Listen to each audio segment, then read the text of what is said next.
Lumipas ang 1 linggo, napansin ni Mara na parang mas lumalakas siya, masigla. Pero may kakaiba. Isang gabi, habang kumakain siya ng nilaga, may napansin siya sa sabaw, 1 piraso ng laman na may parang kuko. Napaatras siya. Baboy lang to. Siguro, pilit niyang kinumbinsi ang sarili.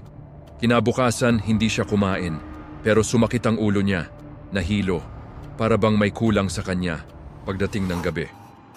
Tok! Tok! Tok! Mas malakas, mas madiin, mas galit, napilitan siyang buksan. Mas mabigat ang mangkok ngayon. Pagtingin niya sa loob, hindi na siya sigurado kung anong hayop iyon. May balat na parang tao. At doon niya napansin, may maliit na nunal sa laman. Parehong-pareho sa nunal ng dati niyang kapitbahay. Yung matandang babae na bigla na lang nawala ilang araw na ang nakalipas.